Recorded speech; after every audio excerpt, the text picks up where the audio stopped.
మంచిది. ప్రియమైన సహోదరి సహోదరులారా, దేవుని వాక్యంలోకి వెళ్దాము. నేటి దినాన మనం నేర్చుకోబోయే అంశము ఎన్నడూ మారని దేవుడు.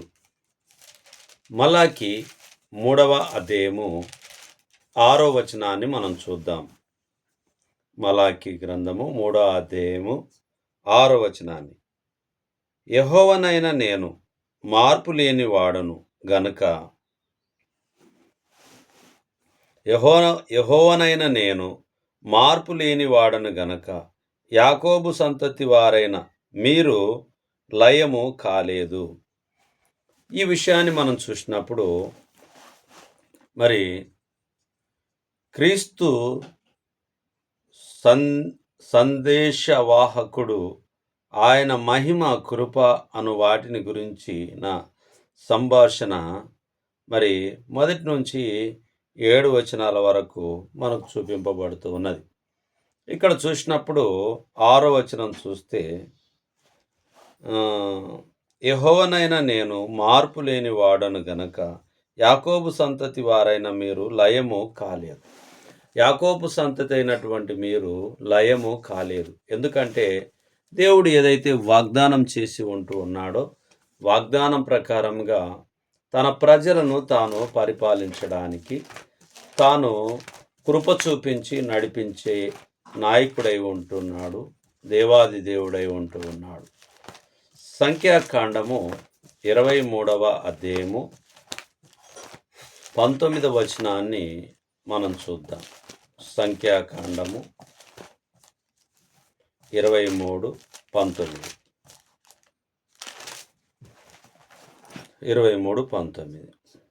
దేవుడు అబద్ధమాడుటకు ఆయన మానవుడు కాడు, పశ్చాత్తాపపడుటకు ఆయన నరపుత్రుడు కాడు. ఆయన చెప్పి చేయకుండునా, ఆయన మాట ఇచ్చి స్థాపింపకుండునా. ఇదిగో దీవించుమని నాకు సెలవాయను, ఆయన దీవించెను, నేను దాని మార్చలేను. దేవుడు అబద్ధమాడుటకు ఆయన మానవుడు కాడు, పశ్చాత్తాపపడుటకు ఆయన నరపుత్రుడు కాడు. ఆయన చెప్పి చేయకుండునా, ఆయన మాట ఇచ్చి స్థాపించకుండునా. అవును ప్రియమైనటువంటి వారలారా, దేవుడు మాట ఇస్తే మాట తప్పే దేవుడు కాడు. మాట ఇచ్చిండు అని అంటే ఆ మాటకు మరి తాను కట్టుబడి ఉండేటటువంటి ఆలోచన.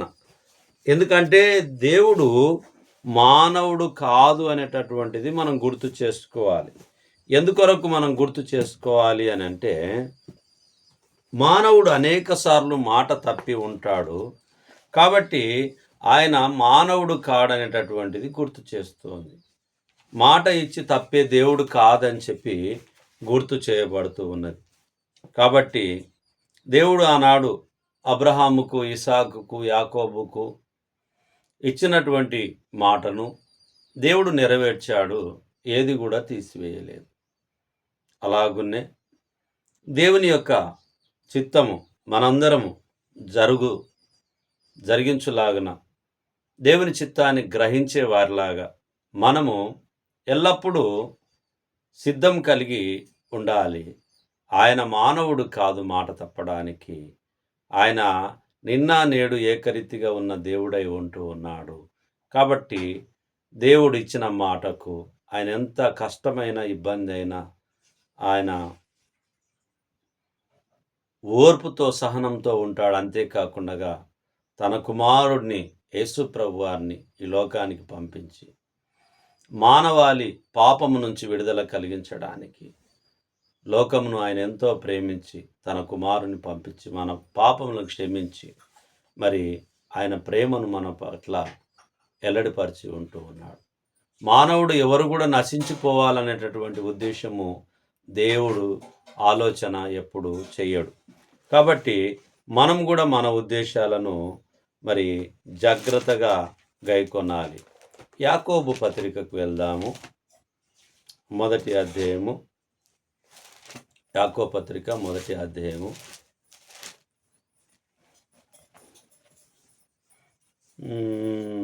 17వ వచనము అని అంటే, అంతకుముందు 12 నుంచి చదువుకుంటూ 17 వరకు 18 వరకు వెళ్దాం.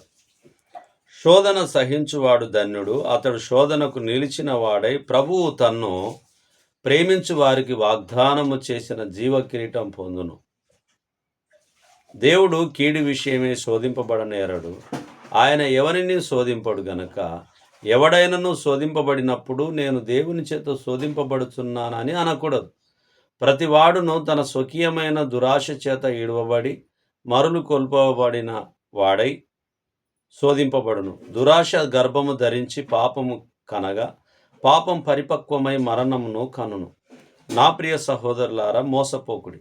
శ్రేష్టమైన ప్రతి ఈవియు సంపూర్ణమైన ప్రతి వరమును పరసంబంధమైనదై జ్యోతిర్మయుడగు తండ్రి యొద్ద నుండి వచ్చును. ఆయన యందు ఏ చంచలత్వమైనను గమనముల వలన కలుగు ఏ ఛాయ అయినను లేదు. ఆయన తాను సృష్టించిన వాటిలో మనము ప్రథమ ఫలముగా ఉండునట్లు సత్యం వాక్యం వలన మనలను తన సంకల్ప ప్రకారము కనెను. తన సంకల్ప ప్రకారంగా దేవుడు మనల్ని కని ఉన్నాడు అనేటటువంటి విషయాన్ని గుర్తు చేయబడుతూ ఉన్నది.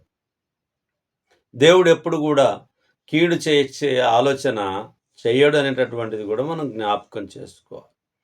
దేవుడు మాటిస్తే మాట తప్పడనేటటువంటి విషయాన్ని కూడా మనం ఆలోచన చేయాలి. దేవుడు నమ్మదగిన వాడని చెప్పి గ్రహించాలి. దేవుడు మాట చేత సమస్తాన్ని సృజించాడు. అలాగునే తన స్వరూపంలో మానవాళిని నిర్మాణం చేసి ఉంటూ ఉన్నాడు. నేలమట్టిని తీసి మానవుని తయారు చేసి జీవవాయువుదగా మనం జీవాత్మ ఈ భూమి మీద నివసిస్తూ ఉంటూ ఉన్నాం. జీవాత్మ అయినటువంటి మనము జీవాన్ని ఇచ్చినటువంటి దేవుని మనం ప్రేమించకుండగా మాట ఇచ్చిన దేవుడు ఆయన మరవడనేటటువంటిది మనం జ్ఞాపకం ఉంచుకోవాలి. దేవుడు మారని దేవుడై ఉంటూ ఉన్నాడు, ఎన్నడూ మారని దేవుడై ఉంటూ ఉన్నాడు అనేటటువంటిది మనం గమనించాలి. మరి ఈ యొక్క 17వ వచనం చూసినప్పుడు శ్రేష్టమైన ప్రతి ఈవియు సంపూర్ణమైన ప్రతి వరమును పరసంబంధమైనదై జ్యోతిర్మయుడగు తండ్రి యొద్ద నుండి వచ్చును. ఆయన యందు ఏ చంచలత్వమైనను గమనముల వలన కలుగు ఏ ఛాయ అయినను లేదు. ఆయన దగ్గర ఎలాంటి మానవునికి నష్టం వాటిల్లేటటువంటి నిర్ణయము ఆయన తీసుకోడు. ఎందుకంటే ఆయన దేవుడు కనుక మానవాళి యొక్క ఆలోచనలు, మానవాళి యొక్క ఉద్దేశాలు మరి దేవుడు తెలుసు కాబట్టి, దేవునికి తెలుసు కాబట్టి, దేవునికి అన్నీ తెలుసు కాబట్టి మన నిమిత్తము దేవుని ప్రణాళిక ఉన్నది. ప్రకటన గ్రంథము 4వ అధ్యాయము 8వ వచనం చూద్దాం. ఈ 4 జీవులలో ప్రతి జీవికి 6 రెక్కలుండెను. అవి చుట్టూను రెక్కల లోపటను కన్నులతో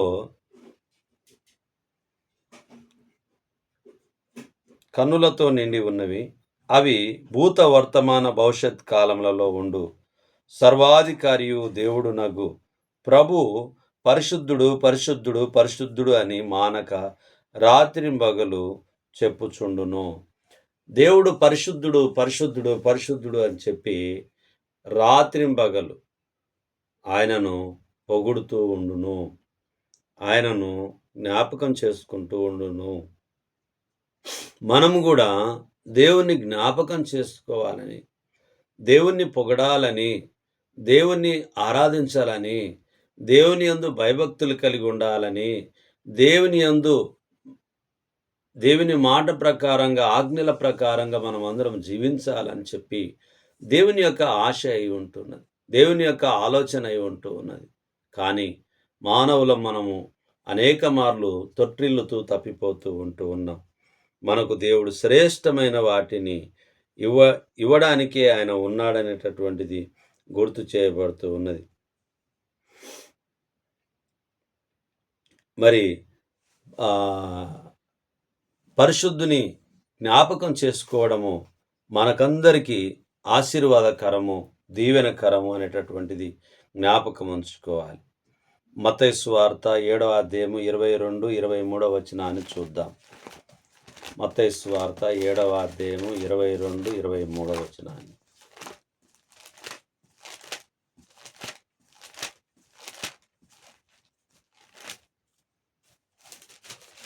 22, 23. ఆ దినమందు అనేకులు నన్ను చూచి, ప్రభువా ప్రభువా, మేము నీ నామమున ప్రవచింపలేదా? నీ నామమున దయ్యములను వెలగొట్టలేదా? నీ నామమున అనేకమైన అద్భుతములు చేయలేదా అని చెప్పుదురు. అప్పుడు నేను మిమ్మును ఎన్నడూనూ ఎరగను, అక్రమం చేయువారులారా నా యొద్ద నుండి పొండి అని వారితో చెప్పుదును. ఎందుకు ఈ మాటల్ని గుర్తు చేయబడుతుంది అంటే, తను తాను మరి వంచుకొనుట, మహారోదన దినము, అబద్ధ ప్రవక్తలు, మోసపు వేషము, సత్క్రియలు రక్షింపబడుటకు, అలాగనే అబద్ధపు అద్భుతములు, క్రీస్తుని ఎరగనని చెప్పువారు, పాప శిక్ష, దేవుని సహవాసము తెగును, త్రోయబడిన వారు, మోసపు క్రియలు చేసేవారిగా ఉంటూ ఉన్నారు.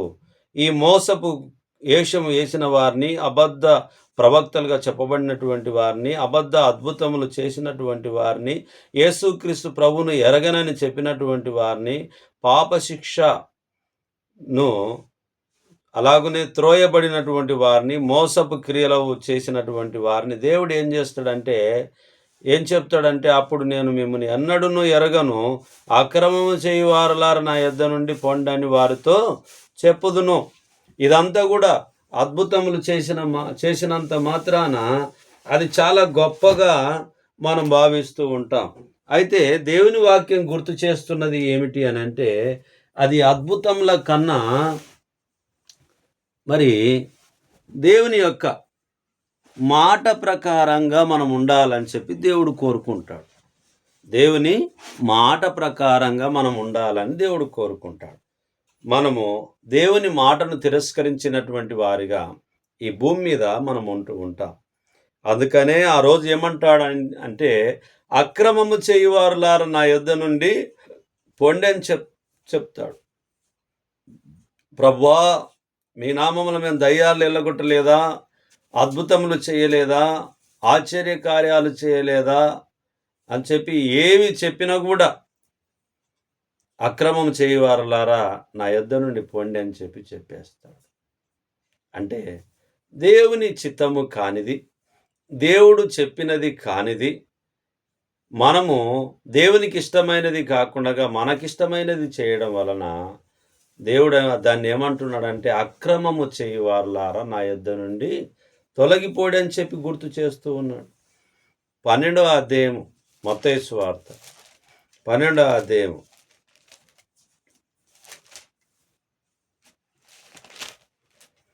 36వ వచనాన్ని చూద్దాం. నేను మీతో చెప్పున్నది ఏమనగా, మనుషులు పలుకు వ్యర్థమైన ప్రతి మాటను గురించి విమర్శ దినము లెక్క చెప్పవలసి ఉండును. నీ మాటలను బట్టి నీ నీతి మంతుడవని తీర్పు నొందుదువు, నీ మాటలను బట్టియే అపరాధివని తీర్పు నొందుదువు. మన మాటల్ని బట్టే. కాబట్టి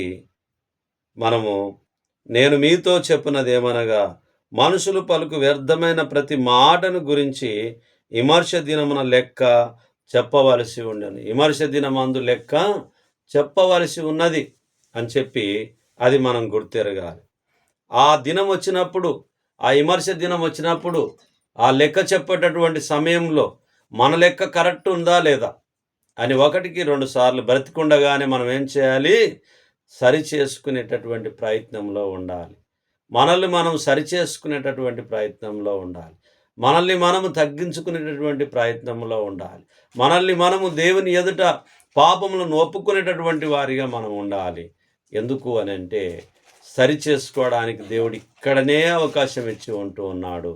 మరణం తర్వాత తీర్పు మాత్రమే ఉంటుందని చెప్పి దేవుని వాక్యము బహు స్పష్టంగా మనకు గుర్తు చేయబడుతున్నది అనేక సందర్భంలో. రోమీలకు రాసిన పత్రిక 5వ అధ్యాయము, రోమీలకు రాసిన పత్రిక 5వ అధ్యాయాన్ని మనం చూసినప్పుడు, ఒక మానవుని ద్వారా పాపమును ఒక మానవుని ద్వారా మనకు రక్షణ వచ్చి ఉన్నది. ఒక మానవుడు పాపము ఏమిటి అని అంటే ఆదాము ద్వారా మరణం వచ్చింది. యేసుక్రీస్తు ప్రభు వారి ద్వారా రక్షణ వచ్చి ఉన్నది. రోమీలకు రాసిన పత్రిక 5వ అధ్యాయము 8వ వచనాన్ని చూద్దాం. అయితే దేవుడు మన ఎడల తన ప్రేమను వెల్లడిపరుచుతున్నాడు. ఎట్లనగా మనమింకనూ పాపులమై ఉండగానే క్రీస్తు మన కొరకు చనిపోయాడు. మొదటి నుంచి చూద్దాం. కాబట్టి విశ్వాసం మూలంన మనము నీతిమంతులంగా తీర్చబడి మన ప్రభు అయిన యేసుక్రీస్తు ద్వారా దేవునితో సమాధానము కలిగి ఉందాం. మరియు ఆయన ద్వారా మనము విశ్వాసం వలన ఈ కృపయందు ప్రవేశము గల వారమై అందులో నిలిచి ఉండి దేవుని మహిమను గురించిన నిరీక్షణను బట్టి అతిశయపడుచున్నాం. అంతేకాదు శ్రమ ఓర్పును, ఓర్పు పరీక్షను, పరీక్ష నిరీక్షణను కలుగజేయునని ఎరిగి శ్రమల యందును అతిశయపడుదుము. ఎందుకనగా ఈ నిరీక్షణ మనలను సిగ్గు పరచదు. మనకు అనుగ్రహింపబడిన పరిశుద్ధాత్మ ద్వారా దేవుని ప్రేమ మన హృదయములలో కుమ్మరింపబడి ఉన్నది. ఏలయనగా మనం ఇక బలహీనులమై ఉండగా క్రీస్తు యుక్త కాలమున భక్తిహీనుల కొరకు చనిపోయెను. యుక్త కాలమున క్రీస్తు మన కొరకు చనిపోయి ఉన్నాడనేటటువంటి విషయాన్ని మనం జ్ఞాపకం చేసుకుంటున్నాం. ఒకవేళ చనిపోకపోతే, తండ్రి అయిన దేవుడు కుమారుని లోకానికి పంపకపోతే మన జీవితాలకు పరిశుద్ధత కానీ పవిత్రత కానీ మనకు చోటు లభించేది కాదు. కాబట్టి మానవుడు మరి పాపాన్ని ఒప్పుకునేవాడిగా ఉండాలి. దేవుణ్ణి పరిశుద్ధుడు పరిశుద్ధుడు పరిశుద్ధుడు అని పొగిడేవాడిగా ఉండాలని చెప్పి, అలాగునే పరిశుద్ధతను కాపాడుకునేవాడిగా ఈ మానవుడు ఉండాలని చెప్పి దేవుని ఆశ అయి ఉన్నది. అది మనం గ్రహించకుండగా మనకిష్టం వచ్చినటువంటి ఆలోచనలు మనం కలిగి ఉంటూ ఉన్నాము. కొరింథీయులకు రాసిన 2వ పత్రిక 5వ అధ్యాయము 20వ వచనం నుంచి 21 వరకు చూస్తే, కావున దేవుడు మా ద్వారా వేడుకొనినట్టు మేము క్రీస్తుకు రాయబారులమై దేవునితో సమాధానపడుడని క్రీస్తు పక్షంగా మిమ్మును బతిమాలు కొనుచున్నాము. ఎందుకనగా మనం ఆయన యందు దేవుని నీతి అగునట్లు పాపమెరుగని ఆయనను మన కోసము పాపముగా చేశాను. ఏ పాపము ఎరగనటువంటి క్రీస్తు మన నిమిత్తం పాపముగా మార్చివేశాం మనం. ఏ పాపమెరుగని యో పావనమూర్తి పాపయి మోచకుండా నా పాలి దైవమా నా పాపముల కొరకి పాట్లు నొందినావా. ఏ పాపం ఎరగనటువంటి క్రీస్తు మన నిమిత్తము మన పాపములను మోసినటువంటి గొప్ప దేవుని కుమారుడై ఉంటున్నాడు, దేవుడై ఉంటున్నాడు. కాబట్టి మన సహవాసం అయితే తండ్రితోనూ కుమారునితోనూ మన సహవాసం కలిగి ఉంటూ ఉన్నాం. కాబట్టి ప్రియమైనటువంటి సహోదరి సహోదరులారా, ఎన్నడూ మారని దేవుడై ఉంటున్నాడు. మారని దేవుడవు నీవేనయ్యా, మరుగై ఉండలేదు నీకు యేసయ్యా. ఆయన మారని దేవుడై ఉంటున్నాడు, మరువని దేవుడై ఉంటున్నాడు. నా జీవిత యాత్రలో మలుపులెన్నో తిరిగినా నిత్య జీవ గమ్యానికి నన్ను చేర్చుతివి. నిత్య జీవ గమ్యానికి యేసు ద్వారా మనల్ని చేర్చినటువంటి దేవుడై ఉంటూ ఉన్నాడు. సిగురాకుల కొసల నుండి జారిపడే మంచులా నిలకడలేని నా బ్రతుకును మార్చితివి. నిలిచియుందునయ్యా నిజ దేవుడవనుచు, నిలిచియుందునయ్యా నిజ దేవుడవనుచు. ఆయన నిజ దేవుడని చెప్పి ఎప్పుడైతే మనం గ్రహిస్తామో అప్పుడు మనం నిలిచి ఉండడానికి అవకాశం మన దగ్గర ఉంటుంది. రుచి చూడాలి. దేవుని వాక్యాన్ని మనం చదవాలి. దేవుని వాక్య ధ్యానాన్ని గ్రహించాలి. అనేకులు చెప్తున్నటువంటి మాటలను మనం గ్రహించాలి. వాక్యాన్ని చదవాలి. అనుదినము చదవాలి. ఒక విద్యార్థికి తన జీవిత కాలంలో ఏ సబ్జెక్టు వరకైతే, ఏ కోర్సు వరకైతే చదవాలనుకుంటే ఆ కోర్సు అయిపోయిన తర్వాత ఆయన చదువు పూర్తి అయిపోతుంది. ఆ తర్వాత తాను జాబు ప్రయత్నం చేసుకుంటాడు. మనము దేవుని యొక్క ఉద్దేశం ఏమిటి అని అంటే, మరణించినంత వరకు మనం విద్యార్థులమే.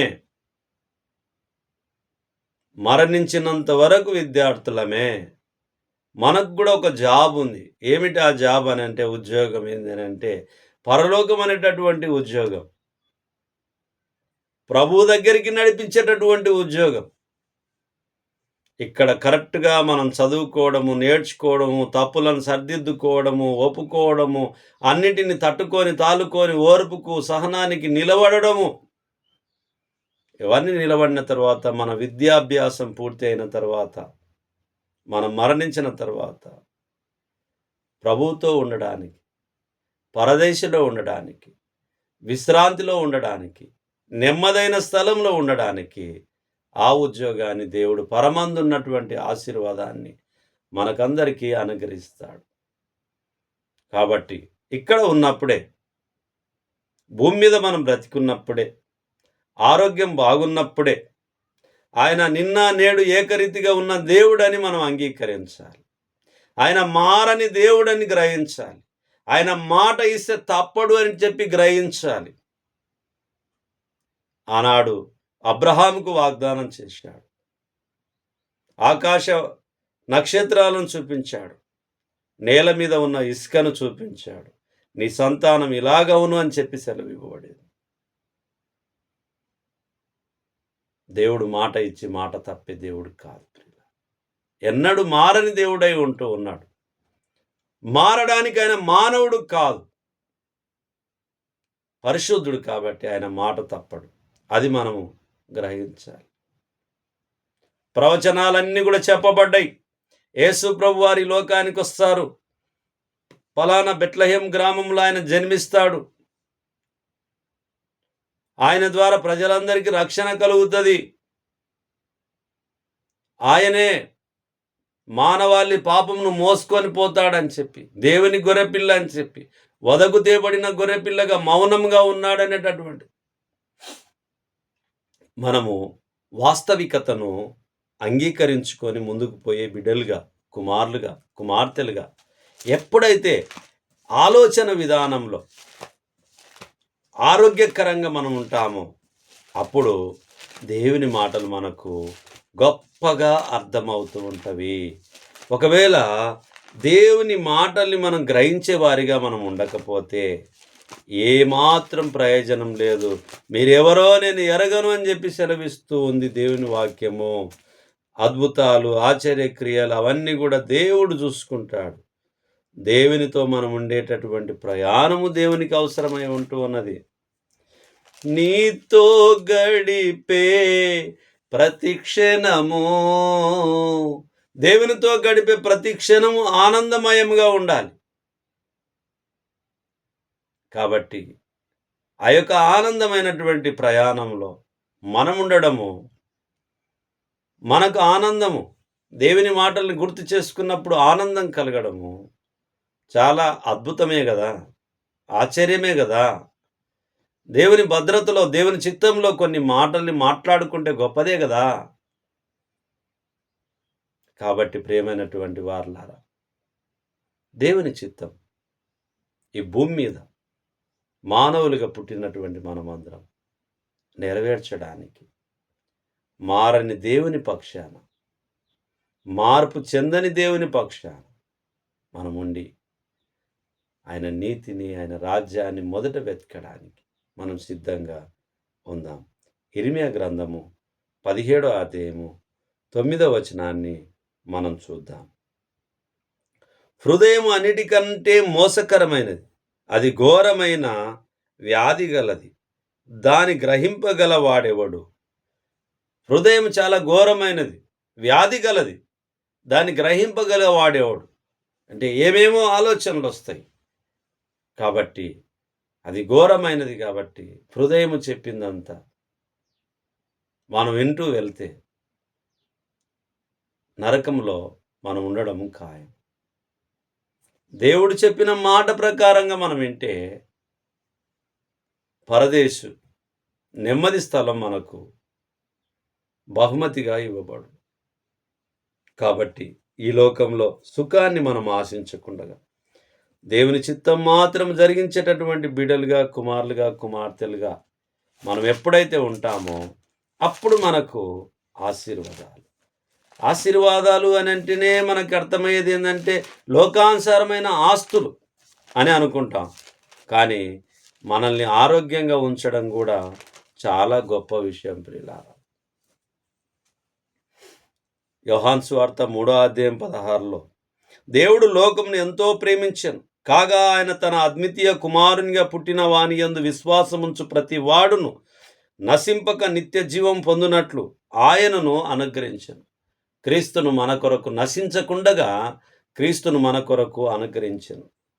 కాబట్టి ఆయన నశించిన దానిని వెతికి రక్షించడానికి మనిషి కుమారునిగా లోకమునికి వచ్చాననేటటువంటిది మనం గుర్తెరగాలి. దేవుడు ప్రేమించినటువంటి ప్రేమ శాశ్వతమైన ప్రేమ అయి ఉంటున్నది. ఈ మధ్యకాలంలో సెల్ ఫోన్లో మరి ఒక వార్త మనం చూస్తూ ఉన్నాం.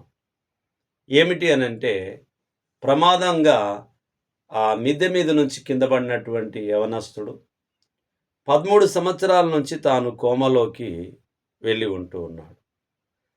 శరీర అవయవాలన్నీ కూడా పనిచేస్తూ ఉంటున్నాయి. ఒక్కటి మెదడు మాత్రము ఆయనకు పనిచేయడము లేదు. పనిచేయకపోతే చాలా కష్టపడ్డారు ఆ తల్లిదండ్రులు, బంధువులు, స్నేహితులు.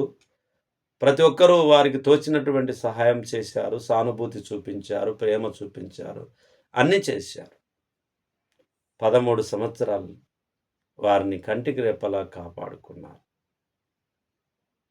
తల్లి ప్రేమ, తండ్రి ప్రేమ గొప్పగా ఈ లోకంలో మనం నెమరేసుకుంటాము, చూసుకుంటాం. ఆ 13 సంవత్సరాల తర్వాత ఆ తల్లి ప్రేమ, ఆ తండ్రి ప్రేమ కుమారునికి శాశ్వతమైన నిద్ర కావాలని చెప్పి కోరుకున్నారు. ఈ లోకంలో ఉన్నటువంటి మానవులం ఎవరమైనప్పటికీ ఆనాడు ఏబుకు కష్టాలు వచ్చినప్పుడు, శ్రమలు వచ్చినప్పుడు, ఇబ్బందులు వచ్చినప్పుడు స్నేహితులు అన్నారు, నీవు చనిపో అని అన్నారు. దేవుణ్ణి దూషించి నువ్వు చనిపో అని అన్నారు. చేసుకున్న భార్య కూడా ఏబు గారు అన్నారు, మూర్ఖురాలు మాట్లాడినట్టుగా నువ్వు మాట్లాడవద్దు, మేలైతే అనుభవిస్తాము, కీడైతే అనుభవించకూడదా అని చెప్పాడు. మనం కూడా మన జీవితంలో మరి ఇక్కడున్న తల్లిదండ్రులకు ఆ 13 సంవత్సరాలకు వారికి ఇంకా చేతిలో ఏమీ లేదు, పరిస్థితులు లేవు, అన్ని దారులు మూసుకొని పోయావి, వారు వృద్ధాప్యంలో ఉన్నారు. ఇంకా మళ్ళీ మేము చనిపోయిన తర్వాత మా పిల్లవాడిని ఎవరు చూస్తారు అని చెప్పి కోర్టును ఆశ్రయించి కోర్టు వారి ద్వారా ఆర్డర్ తీసుకొని వచ్చి ఆయనను శాశ్వతమైన నిద్రలోకి పంపించారు.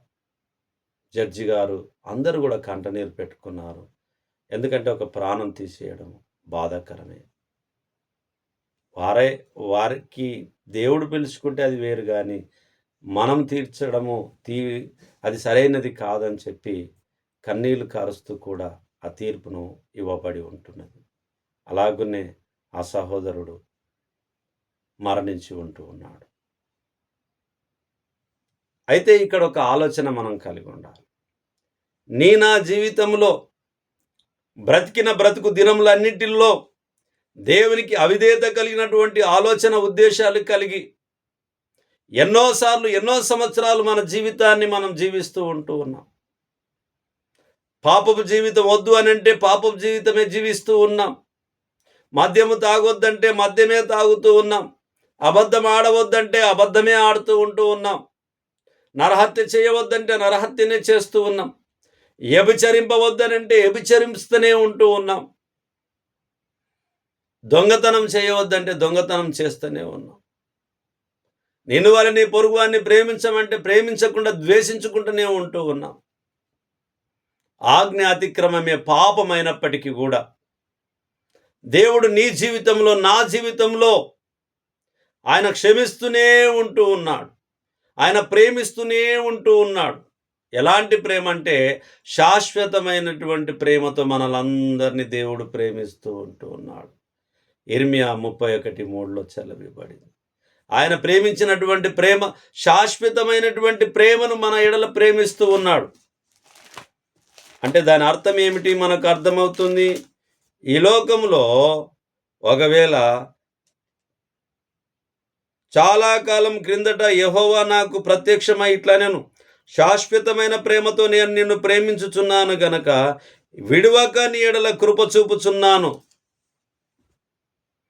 తల్లికున్నదా తండ్రికున్నదా నీ ప్రేమ జాలి యేసయ్యా, అన్నదమ్ములకైనా అక్క చెల్లెలకైనా ఎవరికైనా కానీ ఈ లోకంలో దేవుడు ప్రేమించినంత ప్రేమ, దేవుడు చూపించినంత కృప మానవులలో ఎవరికి లేకుంటుందనేటటువంటిది వాస్తవము అని చెప్పి గుర్తెరిగి ఉండాలి. మనం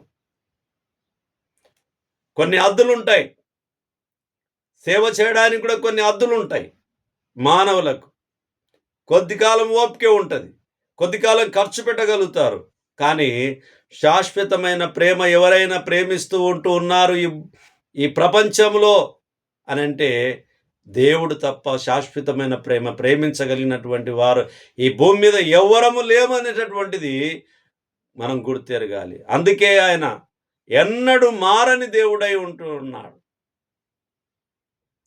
తల్లిలా లాలించును, తండ్రిలా ప్రేమించును, తల్లి అయినా మరచునేమో నేను నిన్ను మరువను, చూడుమున అరచేతులలో నిన్ను చెక్కియున్నాను.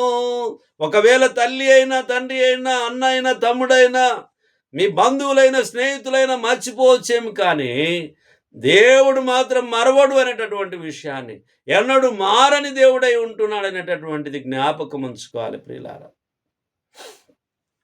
దేవుడు మనల్ని శాశ్వతంగా ప్రేమిస్తూ ఉన్నాడు.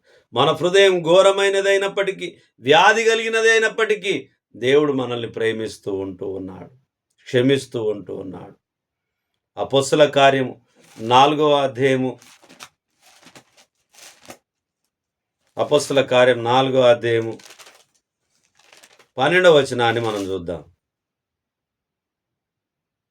మరియు ఎవని వలనను రక్షణ కలగదు, ఈ నామముననే మనము రక్షణ పొందవలెను గాని ఆకాశం క్రింద మనుషులలో ఇవ్వబడిన మరి ఏ నామమున రక్షణ పొందలేము అనెను.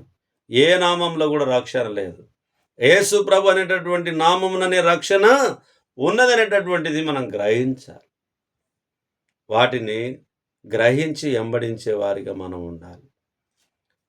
యోహాను సువార్తలో చెప్పబడి ఉంది, యేసు ప్రభు వారు 14వ అధ్యాయంలో 6వ వచనంలో, యేసు నేనే మార్గమును సత్యమును జీవమును, నా ద్వారానే తప్ప ఎవడును తండ్రి యొద్దకు రాడు. కాబట్టి యేసయ్య మార్గంలో తండ్రి దగ్గరికి చేరాలనేటటువంటిది గురి పెట్టుకొని ఈ భూమి మీద బ్రతకాలి. అలా బ్రతకడము శ్రేయస్కరం. హెబ్రీలకు రాసిన పత్రిక 12వ అధ్యాయం 26 నుంచి కొన్ని వచనాలను మనం చూద్దాం. హెబ్రీ పత్రిక 12వ అధ్యాయము 26 నుంచి కొన్ని వచనాలను మనం చూద్దాం.